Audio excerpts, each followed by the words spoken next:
Hi, everybody, and welcome to week 11, closing in on the end of the semester.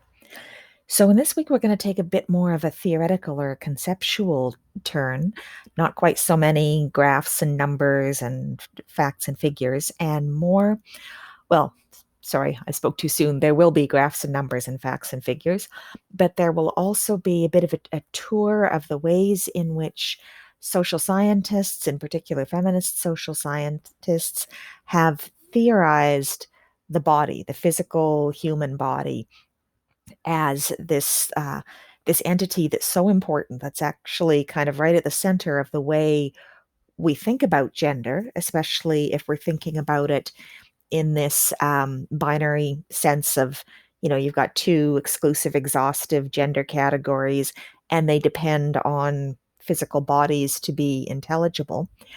We depend on the body to sort of anchor our understanding of gender, yet we don't talk about it all that much. So we could spend, as with many topics, we could spend a whole semester talking about the gendered body. You could do a whole degree talking about it. You could have a whole career on it. So I'm just going to kind of, touch on a few areas that I think are interesting and that complement what you're reading in your textbook. So here's where we're going to go. I'm first going to talk about some theoretical perspectives on gender and the body. And this is going to be arising mainly from Western philosophy, from Europe, from the global north, that's played out in the form of kind of taken for granted assumptions about the relationship between gender and bodies, kind of moving from philosophy over into the realm of medicine. And I want to bring it closer to the present day by talking a bit about how social theorists are thinking about the idea of a body project, a body as a project today. Then we're going to get into some more empirical stuff. I want to focus on gender, bodies, and health, the conditions of our bodies, and what the conditions of our bodies uh, tells us about the way gender is organized in the world we live in. And then finally, when we talk about bodies and health and so forth, at this point in the 21st century, we kind of inevitably have to talk about COVID. So I'm going to talk a little bit about what we know about the uh, gendered effects of COVID on human bodies. So here we go. Okay, theorizing about the body with respect to gender treats that theorists have treated the body in different ways. One way to treat our bodies is as a sign of gender. Do you want to know what someone's gender is? Look at them physically, and at least up until the rise of new internet technologies, if you're you know, interacting with somebody, looking at them, you see a body. So the body is your sign, it's your cue, it's your information about that person's gender. So treating the body as a sign of gender, the body is kind of pointing at this thing called gender, which maybe can't be observed directly, but if someone looks a certain way, then that tells us that this is the gender identity which they claim.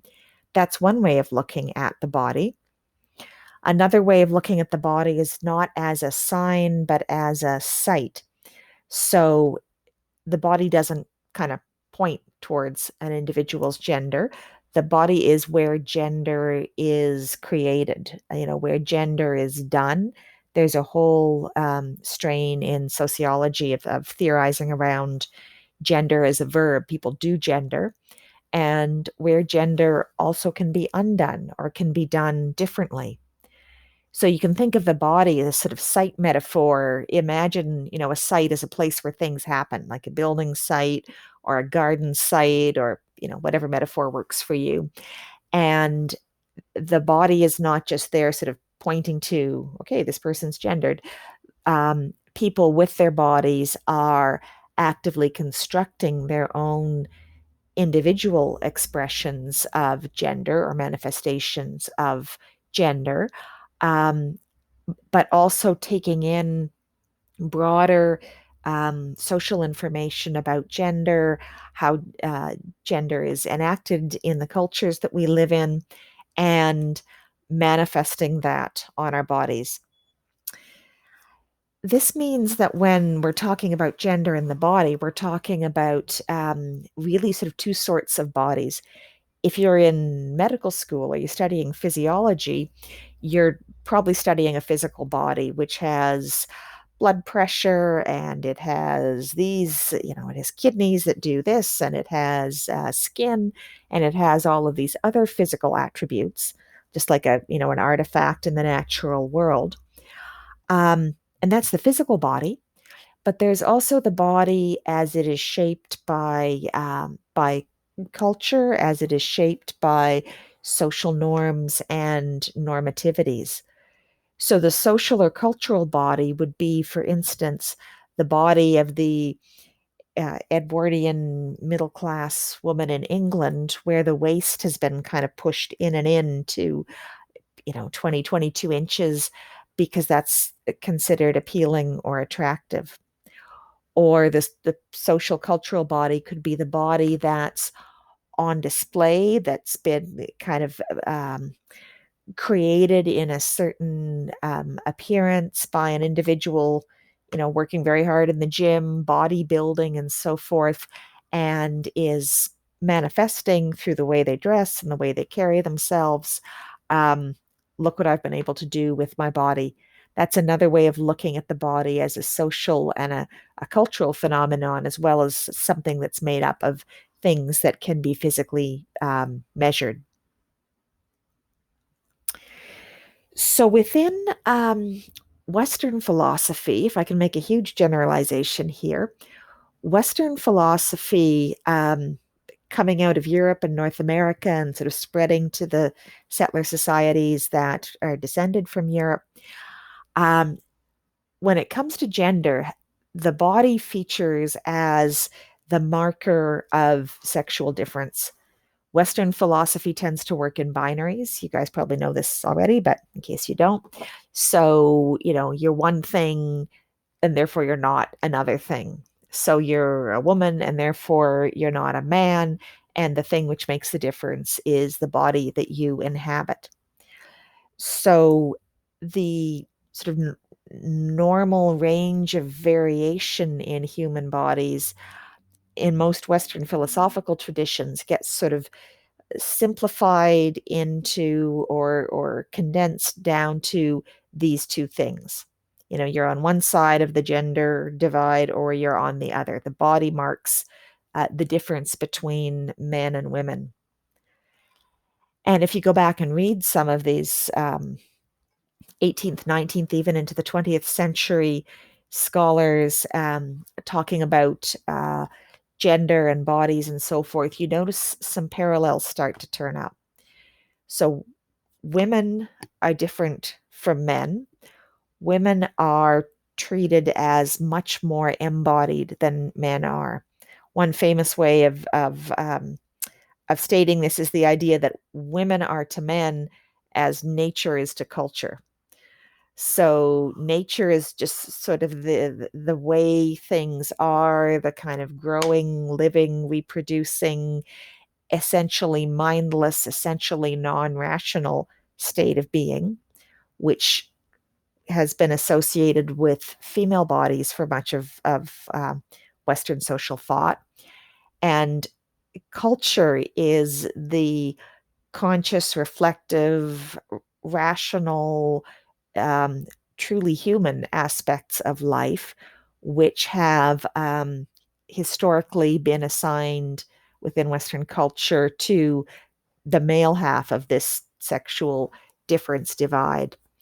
So you see, once you start looking for it, shows up all the time. Women being associated with that which is natural, that which is purely embodied, and men being associated with that which is cultured, rational, valorized, uh, cerebral, intellectual. Women are the body, and men are the head, um, and so forth. So that's a strong theme that runs through Western social theory and culture. Women were associated with embodiment, so it goes, because of all the bodily changes that female bodies were said to go through that male bodies did not go through. And we touched on some of this stuff in some of the first weeks of the course.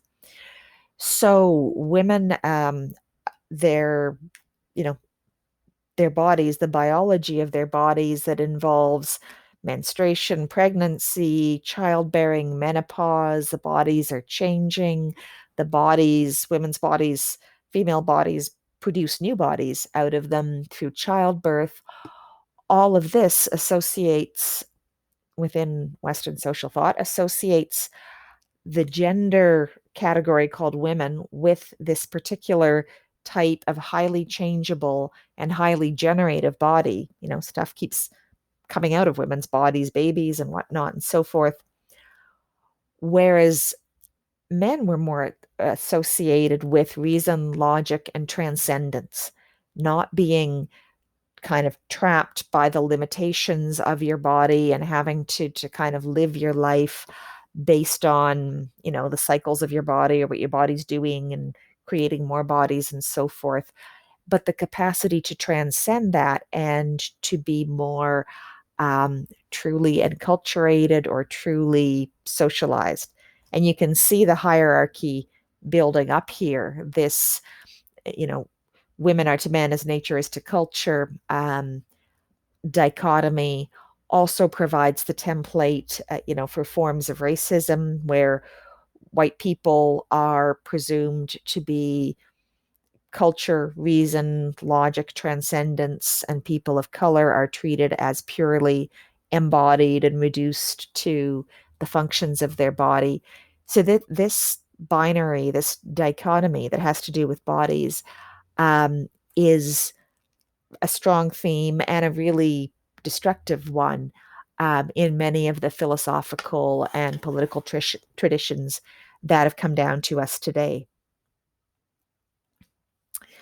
For example, and this again is getting back to some stuff that we covered earlier in the course, in Western medical history, troubles of gender, people who, for whatever reason, were not fulfilling expected gendered norms, which were also classed and raced. This is mainly about white women not fulfilling certain norms here. This gender trouble was said to be or was traced to problems or issues of embodiment. And a great example here is the notion of hysteria.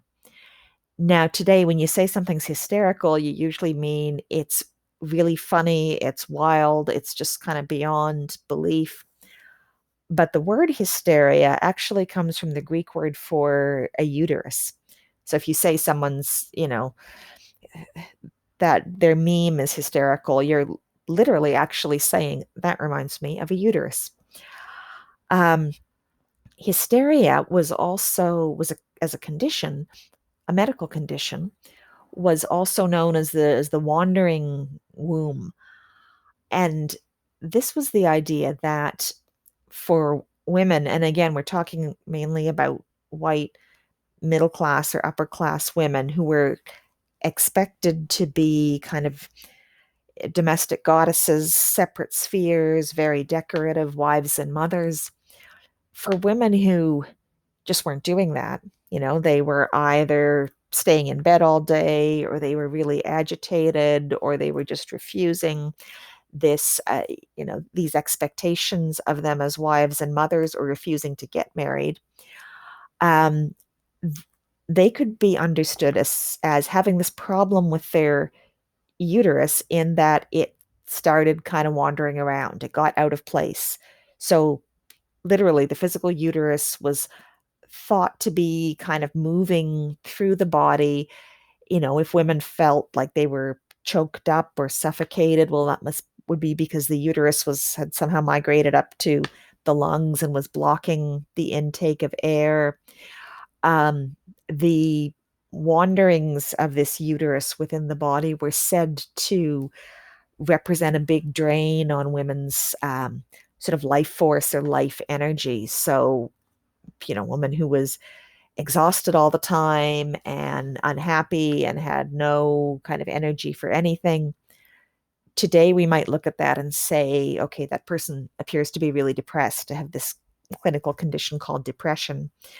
200 years ago, someone might look at that and say, her life energy, her life force is being sapped because her womb is out of place and is, floating around there.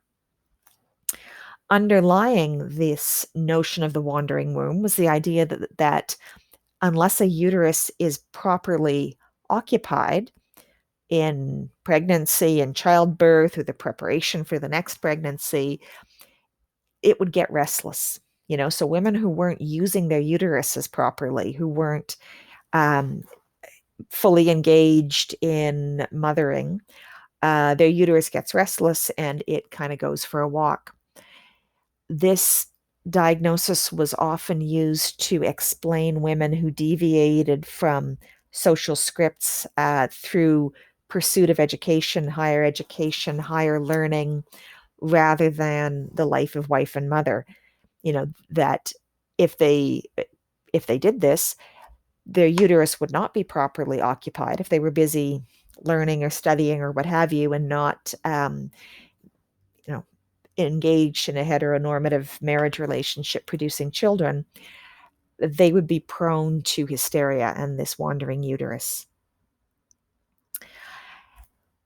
Furthermore, women who engaged in these unfeminine behaviors or pursuits, or refuse these feminine scripts, and therefore cause their uterus to be all out of sorts and start migrating around, would be infertile. They would not be able to conceive or to carry a pregnancy and give birth to a child until their uterus was settled back in its place. So a gendered issue, a woman who did not want the kind of life that was considered the aspiration for a middle class or upper middle class white woman, it was converted into a bodily issue. She's got hysteria. She's hysterical. Her uterus needs to be settled by means of medical treatments, which are pretty grim. I'm not going to go into them. And once her uterus is settled, then she'll be fertile again, and she'll be able to conceive and bear children and fulfill herself in motherhood. Bear in mind that these were days when medical imaging was not widely available. Biopsies were not really a thing. So unless someone's, dead and you kind of perform an autopsy, there's not really any disconfirming evidence to say, no, in fact, this uterus is not moving around inside the body. It's where it's supposed to be. Everything had to be read off the external observable behaviors of the individuals concerned. Another manifestation of this insistence that gender was a matter of bodily difference, and bodies marked the sex difference between men and women, was the understanding of same-sex attraction, of homosexuality, as what was called inversion. And inversion was understood as a physical condition whereby a person might externally look like, let's say, a man, but internally they would have the internal organs, ovaries and a uterus, of a woman. And because internally they were a woman, they would be attracted to men, or they'd be, interested in men. What that was a way of first defining homosexuality or same-sex attraction as a sort of physiological error, like a mistake in the body, and also securing this idea of heteronormativity by explaining away what appears to be a man who's attracted to other men. Well, he may look like a man externally, but this is where the word inversion comes from. If you invert him, if you look internally, in fact, that is a woman. So inversion was sort of like the polite word, if you want to call it that, for homosexuality for a good chunk of the 19th and into the 20th century, based on the belief that people who appeared to be gay or lesbian or bisexual were actually, they had this kind of physiological problem, that their internal organs were different from the outside. Again, no biopsies, no imaging, no nothing, no, unless someone is dead and you dissect them, no way to show that a gay man did not, in fact, have, ovaries and a uterus that were sort of hidden away somewhere. We've got a quote from Havelock Ellis, who was one of the first sexologists and actually quite liberal in that he did not regard homosexuality as a sin or as a vice. He regarded it as a medical condition, a sort of mistake in the sex differentiation of the bodies, and defined it as sexual instinct, which must be heterosexual. The idea of any other kind of sexual instinct just sort of wasn't there, turned by inborn constitutional abnormality towards persons apparently of the same sex. So that's another way, another outmoded way of thinking about gender in terms of bodily difference. Moving ahead a bit in history, we no longer talk about hysteria and inversion, fortunately. But that doesn't mean that bodies have become irrelevant to how we think of gender. The notion of a body project, of working on one's body, working with one's body as a way of creating and sustaining a gendered identity, has become quite common in social theory today. Judith Butler, who many of you probably have heard of, very, very influential writing about gender. She doesn't believe in a sort of gender essentialism, like, there are women bodies and men bodies, and that's all there is to it, far from it. But she does believe that bodies are really central to gender, and that, as this quote here says, the mundane way in which bodily gestures, movements, enactments of various kind constitute what she calls the illusion of an abiding gendered self. So the things we do with our bodies, whether we, are conscious of this or not, are the things that we do to create and sustain what Butler would say is a fiction that we tell ourselves, which is that we have some sort of intrinsic and authentic and deep-rooted gender identity. Not everybody goes along with this.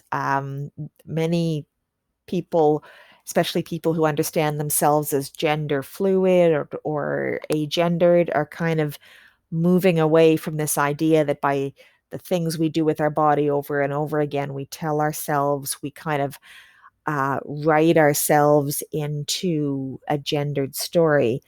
But nonetheless, it's a powerful way to look at the way people use their bodies and the projects we undertake with our bodies, the actions we do to modify our bodies, maybe to like make muscles bigger, or to accentuate one part of the body or a different part of the body in relation to gendered ideals. We might be trying to live up to looking like, I don't know, Taylor Swift, or we might be trying to modify our bodies to look like the anti-Taylor Swift. It's not a matter of everybody wants to be, look just like Barbie, or everybody wants to look just like, I don't know, who's the handsomest man alive, but Daniel Craig or something. But that we work with our bodies, we see our bodies, we see ourselves, we do things that are done in relation to gendered ideals and gendered norms for bodies, even if we don't actually seek to turn ourselves into that ideal. One example of the ways in which body projects are both individual and personal, you are the only person that lives in your body. You're the only person that, controls it or decides what to do about it, but also social and culturated, has to do with some interesting stuff around standardized clothing sizes. And the first quote I've got here is from a historian named Joan Bromberg, an American. And she wrote a really excellent book called The Body Project. And what it was just a bit of a digression, but it was her analysis, her study of many decades worth of adolescent girls' diaries and journals. Basically, she went around the US for a few years asking people, you know, were you were you ever a teenage girl?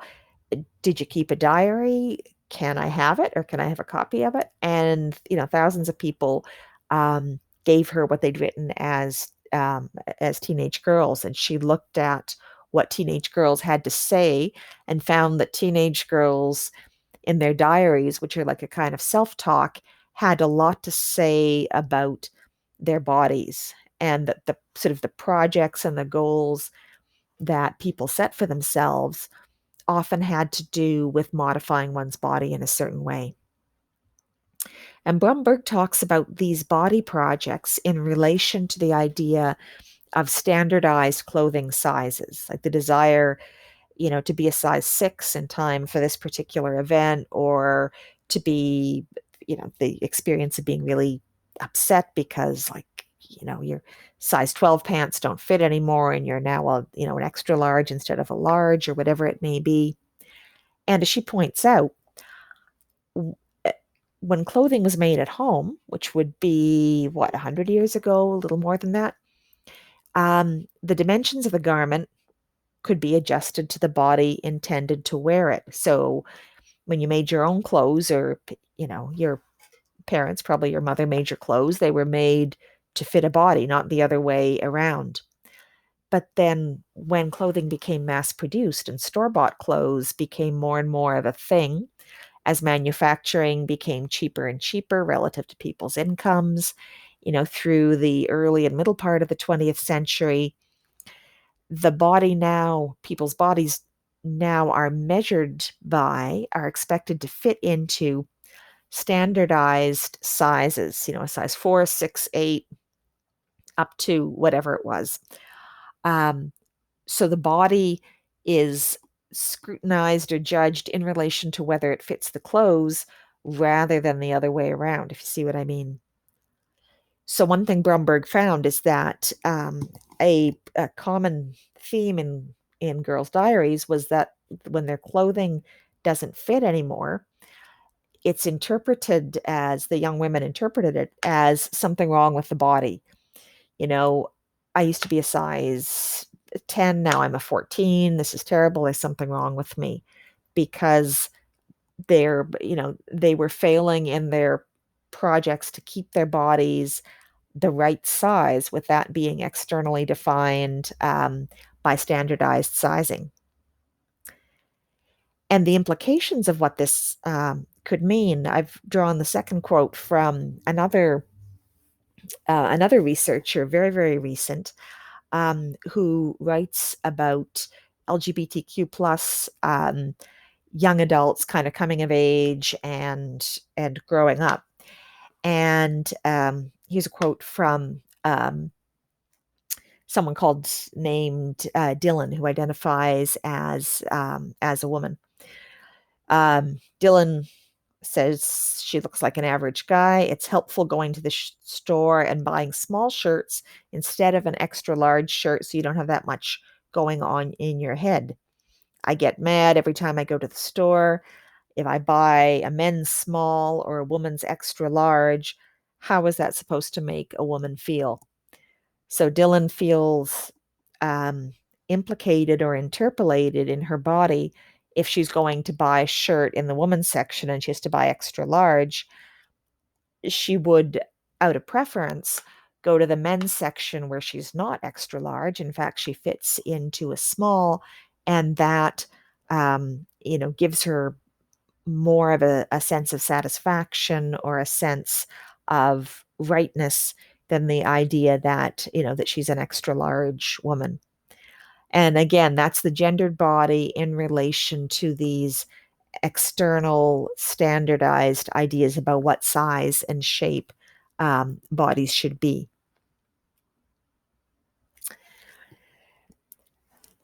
Some scholars have taken up the notion of health and the imperative not just to have your body be a certain size and shape, but the imperative to be healthy and remain healthy as a form of bodily discipline in as 21st century North America. So health-related bodily practices are kind of a subset of all the body practices, all the body projects that we do, whether it's appearance related or procreation and reproduction related or whatever. Some sociologists have pointed out that in the context of North America today, we're seeing more and more individualized responsibility for health. You have to make healthy decisions, the right choices. You have to kind of chart your own course in terms of individual bodily health. But this individualized responsibility exists within the context of very divergent and different opportunities to be healthy. And this is stratified. It's stratified by class, it's stratified by racialization, by all sorts of other things. A lot of work's been done, for instance, on diet and food provisioning. Almost everyone knows what a healthy diet looks like, but the ability to be able to buy all the fresh fruit and vegetables and all the unprocessed food, to have the leisure time and space to prepare things from scratch and so forth, that opportunity or that ability to eat healthy is not uniform across society. People who have a lot more economic resources, people who are not working 3 jobs, have more opportunities to be healthy, to engage in these individualized health promoting practices than people who are severely constrained in terms of time, severely constrained in terms of money. So it's kind of a no-win thing. We get messages that really individualize responsibility for health, but yet we don't have a broad distribution of the opportunities to act on these messages and to actually be healthy. This is a gendered thing because traditionally and even into the present, women have been responsibilized as not only for their own health, but for the health of their family members, as wives, as mothers. Most attempts to improve children's health involve engaging the mother, somewhere at some point, because the mother is presumed and often is, in fact, the adult who is the most closely connected to what a child eats or does or so forth.